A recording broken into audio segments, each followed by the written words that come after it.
जय हिंद विद्यार्थी मित्रों, आज આપણે चैप्टर 10 प्रायोगिक भूमिति शुरू करवाना छीए, जेमां रचना दौरवानी थशे। तो रचना दौरवा माटे सौप्रथम तो आपणी पासे स्केल, पेन्सिल, इरेजर, शार्पनर, परिकर वगैरह साधनों होवा जरूरी छे। हवे रचना प्रेक्टिस करीए तो ज आवडे। तो प्रेक्टिस करवा माटे हूँ अहींया तमारी साथे ज दौरीश अने तमारे पण मारी साथे ज दौरवानी छे। तो टेक्स्टबुकना पेज नंबर 196 पर स्वाध्याय 10.1 नो पहलो क्वेश्चन आपेलो छे। तो शुरू करिए। रेखा एबी दौरो अने तेनी बहार बिंदु सी लो। सी मांथी एबी ने समांतर रेखा मात्र मापपट्टी अने परिकरना उपयोगथी दौरो। सौ प्रथम तो क्वेश्चन समझिए। तो रेखा एबी नी समांतर रेखा आपणे दौरवानी छे, पण कोनी मददथी? तो के स्केल अने परिकरनी मददथी। तो शुरुआत करिए। सौ प्रथम तो आपणे रेखा एबी दौरशुं। अहींया रेखा एबी નું કોઈ ચોક્કસ માપ આપેલું નથી, એટલે એપ્રોક્સ માપ લઈએ।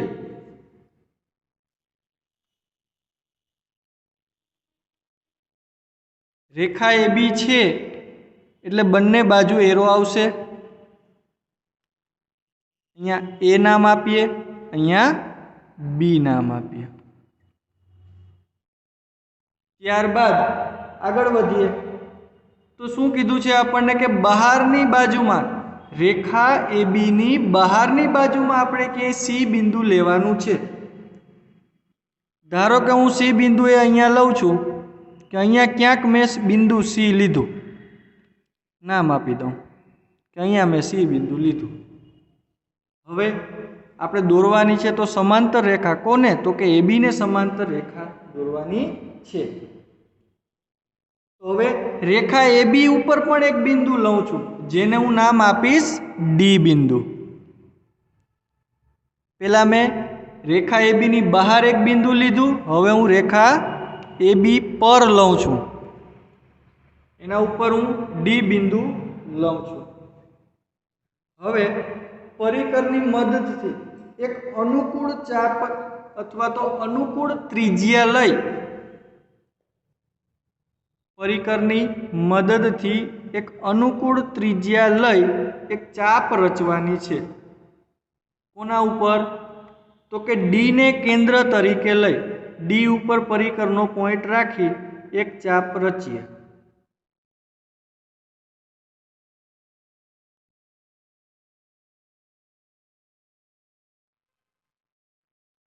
जे रेखा एबी ने एक्स बिंदु में रेखा एबी ने एक्स बिंदु में छेदे छे अने रेखाखंड सीडी ने जुओ अहींया रेखाखंड सीडी रचूं छुं। रेखाखंड सीडी ने वाय बिंदु में छेदे छे। त्यारबाद हवे सी ने केंद्र तरीके लई हवे एक वस्तु हमेशा याद राखजो कि अहींया आपणे डी बिंदुनी ज्यारे चाप लीधी त्यारे चाप परिकरने बंध करीने मूकी देवानुं नथी। ए ज मापनी आपणे त्रिज्या लेवानी छे। ज्यारे आपणे डी ने केंद्र तरीके लई अने जे त्रिज्या लीधी थी ए ज त्रिज्याने आपणे सी बिंदु उपर राखी अने एक चाप रचवानी छे।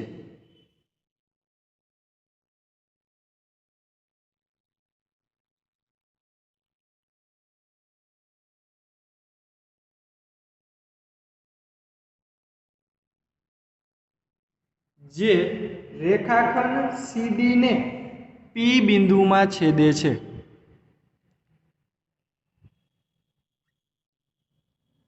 हवे एना पछी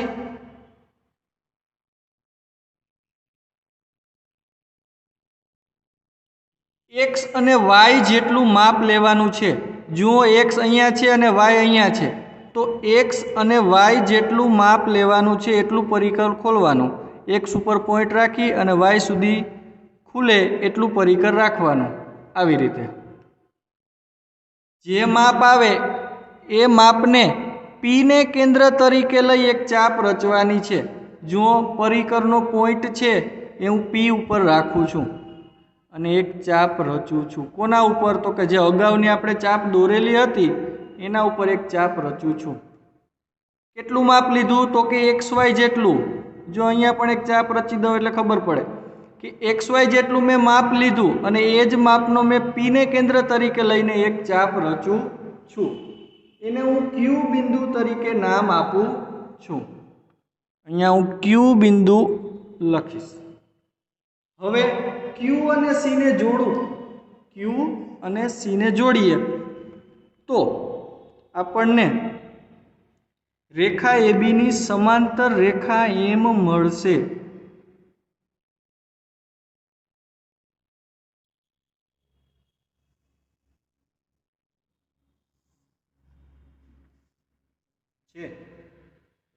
જે આપણે રચવાની હતી.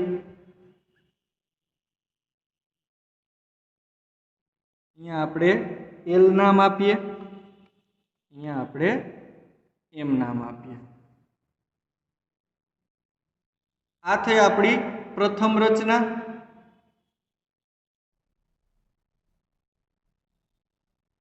ત્યારબાદ આપણે રચનાના મુદ્દા લખીએ તો એમાં પહેલો મુદ્દો રેખા એબી દોરો. રેખા એબી ની બહારના ભાગમાં એક બિંદુ સી લો.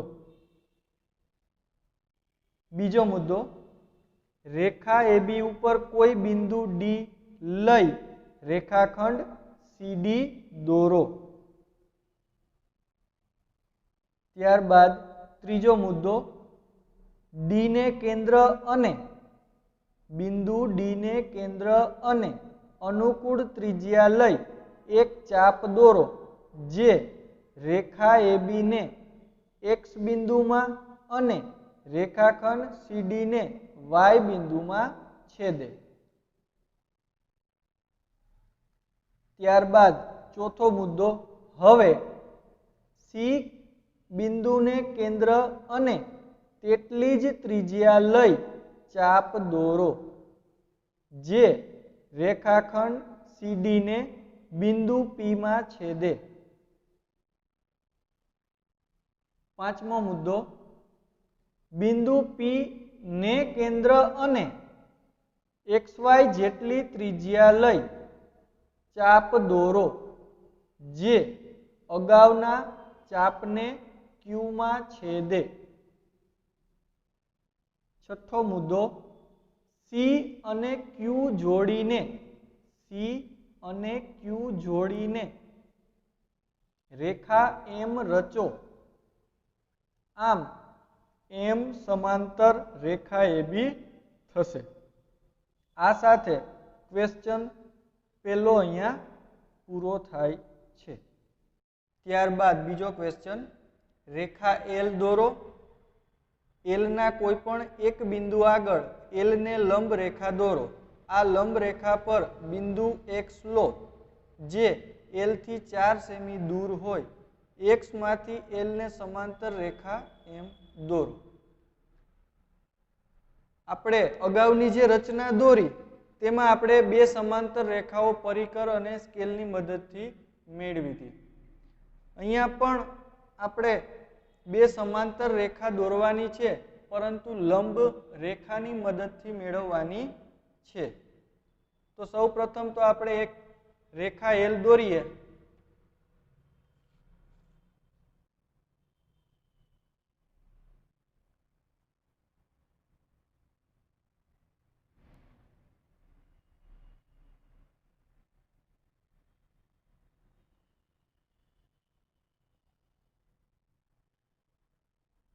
રેખા એલ દોર્યા બાદ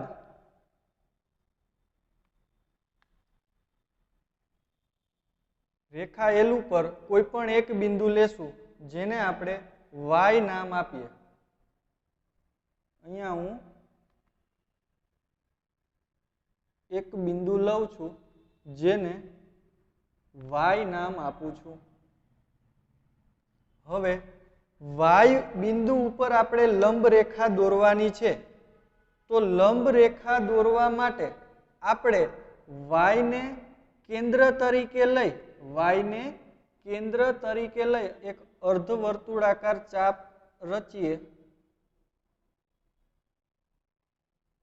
જે રેખા L ને બે બિંદુમાં છેદશે, જેને આપણે A અને B નામ આપીએ. y ની જમણી બાજુ A નામ આપું છું અને y ની ડાબી બાજુ B નામ આપું છું.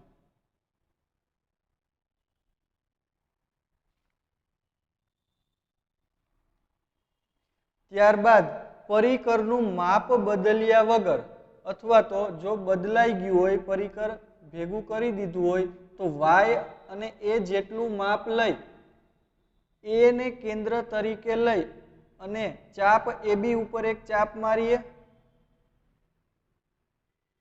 આવી રીતે પરિકરનું માપ બદલ્યા વગર A ને કેન્દ્ર તરીકે લઈ AB ચાપ ઉપર એક ચાપ રચી. હવે જે ચાપ રચી છે એ ચાપને કેન્દ્ર તરીકે લઈ તે જ ચાપ ઉપર બીજી ચાપ રચીએ એટલે ચાપ AB ઉપર અર્ધવર્તુળાકાર AB ઉપર આપણને બે ચાપ મળશે. હવે જે પેલી ચાપ મળી છે તેને કેન્દ્ર તરીકે લઈ તેની ઉપર પરિકરનો પોઈન્ટ રાખી ઉપરની દિશામાં ઉપરની બાજુએ એક ચાપ રચીએ. હવે બીજી જે ચાપ રચી હતી એની ઉપર પરિકરનો પોઈન્ટ રાખી અને ઉપરની બાજુએ બીજી ચાપ રચીએ તો ઉપરની બંને ચાપ છેદશે. ત્યારબાદ આપણે y અને x એને બંનેને જોડી દઈએ અથવા તો એક રેખા લંબ દોર્યો છે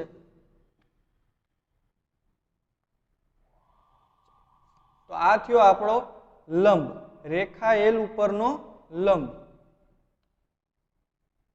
ત્યાર પછી આપણી રકમમાં એવું કીધું છે કે આ લંબ રેખા પર બિંદુ x લો જે L થી 4 સેમી દૂર હોય. તો આપણે રેખા L થી 4 સેમી દૂર સુધી x બિંદુ મેળવવાનું છે. તો સ્કેલની મદદથી 4 સેમી માપ લઈ અને x બિંદુ મેળવીએ. 4 સેમી માપ લીધું અને અહીંયા x બિંદુ મેળવ્યું.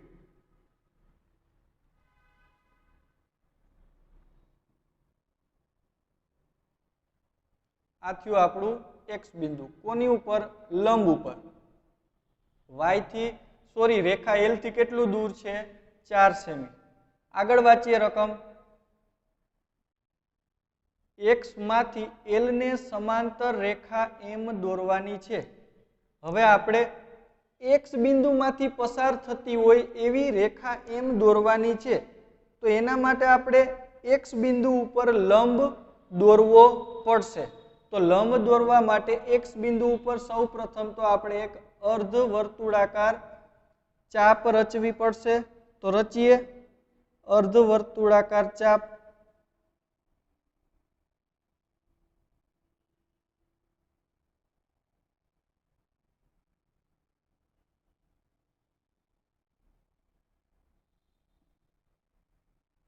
આવી રીતે તે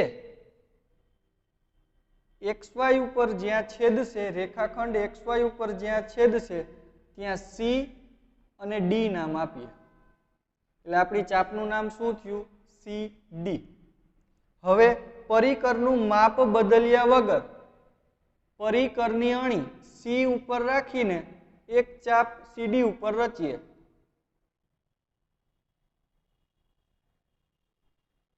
જેવી રીતે આપણે રેખા L ઉપર લંબ દોર્યો તો તેમ હવે જે ચાપ રચી છે તેની ઉપર પરિકરનો પોઈન્ટ રાખીને તે જ ચાપ ઉપર બીજી ચાપ રચીએ. એટલે આપણી પાસે હવે ચાપ સીડી ઉપર બે ચાપ છે. તો પેલી ચાપને પરિકરનો પોઈન્ટ રાખી જમણી બાજુ એક ચાપ રચીએ.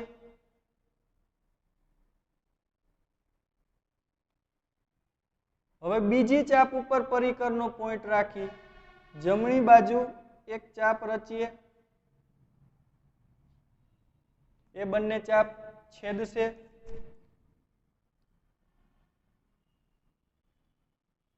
તેને આપણે ઈ બિંદુ નામ આપીએ. અહીંયા ઈ બિંદુ. ઈ ને અને એક્સ ને જોડી દઈએ. ઈ અને એક્સ ને જોડી દઈએ.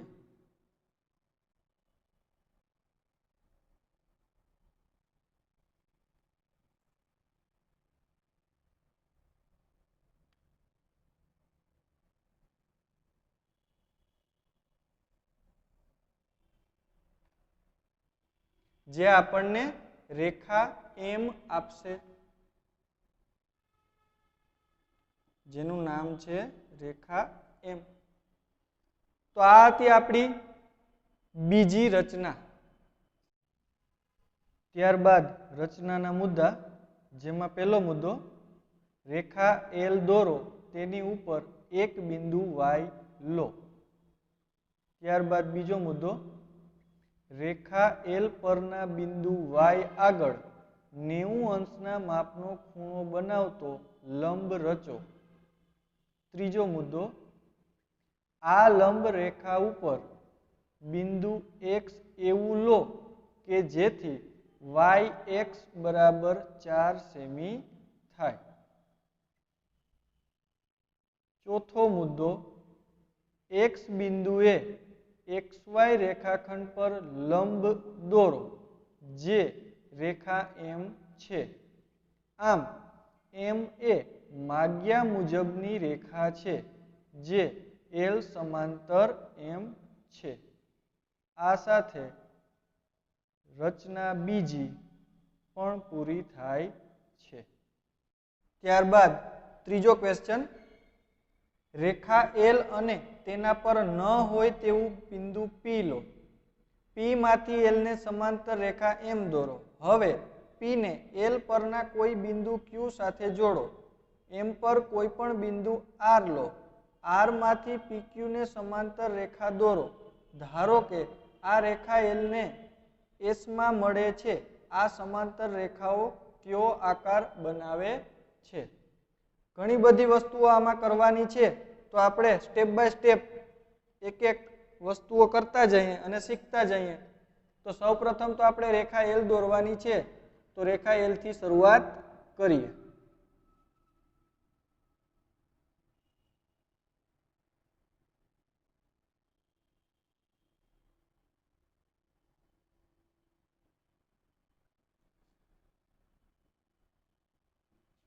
નામ આપીએ એલ. હવે રેખા એલ પર ન હોય તેવું બિંદુ પી લેવાનું છે. હું અહીંયા ક્યાંક પી બિંદુ લઉં છું.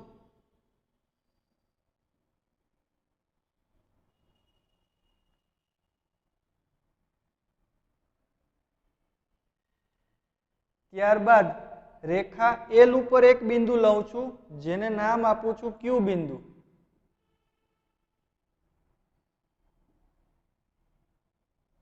સૌપ્રથમ તો આપણે રેખા એલ ની સમાંતર રેખા એમ દોરવાની છે. તો એના માટે આપણે રેખાખંડ PQ ને જોડીએ.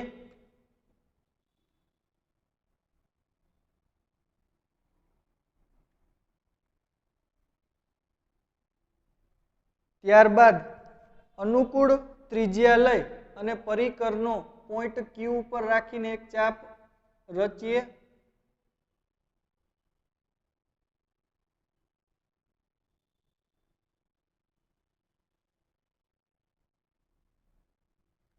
એવી જ રીતે બીજી ચાપ છે એ પી ને કેન્દ્ર તરીકે લઈને રચીએ.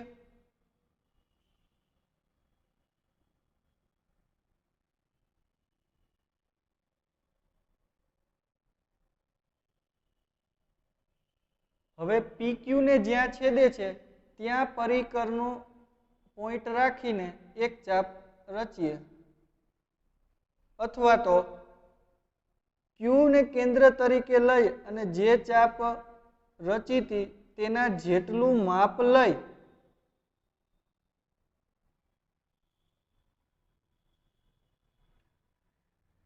અને એક ચાપ રચીએ, એ બંનેને જોડી દઈએ તો આપણને રેખા એમ મળશે.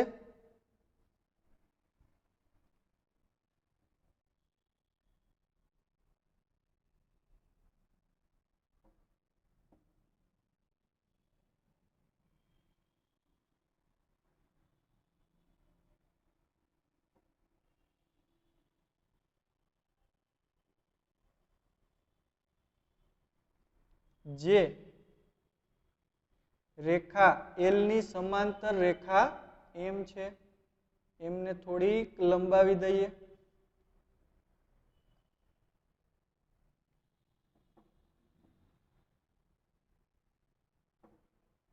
તો આપણને અત્યારે રેખા એલ ની સમાંતર રેખા એમ મળી.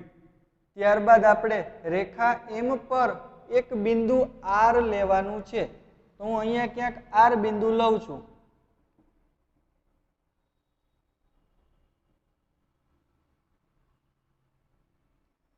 ત્યારબાદ આર બિંદુમાંથી પસાર થતી રેખા પીક્યુ ને સમાંતર રેખા આર એસ દોરવાની છે. આપણે જે રેખાખંડ પીક્યુ છે એને સમાંતર રેખા અહીંયા દોરવાની છે, પણ આપણે કેન્દ્ર તરીકે પહેલા આર ને લેશું અને ત્યારબાદ આર ઉપરથી આપણે ચાપ રચીને પીક્યુ ને સમાંતર રેખા દોરીએ. તો પરિકરની મદદથી આર ને કેન્દ્ર તરીકે લઈ એક ચાપ રચીએ.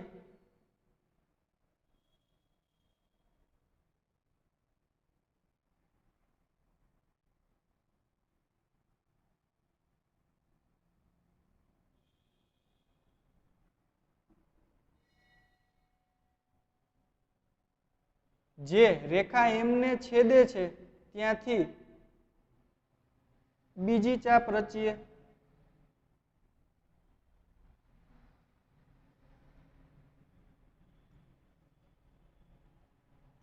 હવે આર અને પી ને જોડી દઈએ.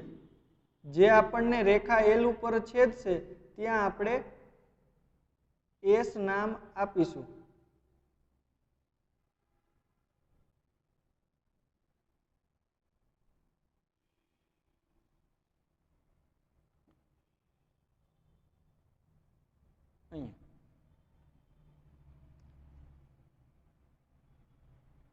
હવે આર માંથી પીક્યુ ને સમાંતર રેખા દોરો. તો આર માંથી આપણે પીક્યુ ને સમાંતર રેખા દોરી. ધારો કે આ રેખા એલ ને એસ બિંદુમાં મળે છે, તો આ રેખા અહીંયા એસ બિંદુમાં એલ ને મળી. તો એલ અને રેખાખંડ આર એસ છેદે છે ત્યાં આપણે એસ નામ આપ્યું છે. આ સમાંતર રેખાઓ કયો આકાર બનાવે છે? તો હવે તમે જુઓ જોઈએ, અહીંથી ચાલુ કરીએ પી ક્યુ એસ આર અથવા તો પી ક્યુ ક્યુ પી આર એસ. તો આપણને આ એક ચતુષ્કોણ મળ્યો. તો કયો ચતુષ્કોણ મળ્યો? તો જેમાં આપણને સામસામેની બાજુઓ સમાંતર છે. રેખા એલ અને એમ સમાંતર છે, જ્યારે રેખાખંડ એસ આર અને પી ક્યુ પણ સમાંતર છે. તો જે ચતુષ્કોણની સામસામેની બાજુઓ સમાંતર હોય તેને આપણે સમાંતર બાજુ ચતુષ્કોણ તરીકે ઓળખીએ છીએ. તો આપણા લાસ્ટ ક્વેશ્ચનનો જવાબ શું આવશે કે આ સમાંતર રેખાઓ સમાંતર બાજુ ચતુષ્કોણ રચે છે.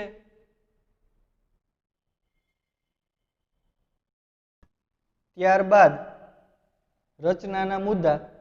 પહેલો મુદ્દો, રેખા એલ દોરો.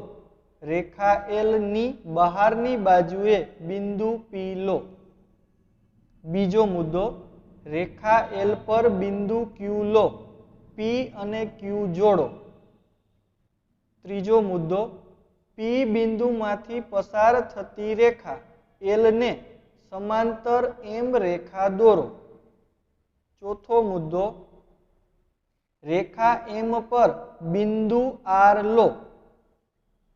પાંચમો મુદ્દો, આર બિંદુમાંથી પસાર થતી રેખા PQ ને સમાંતર રેખા RS દોરો જે રેખા L ને S બિંદુમાં છેદે.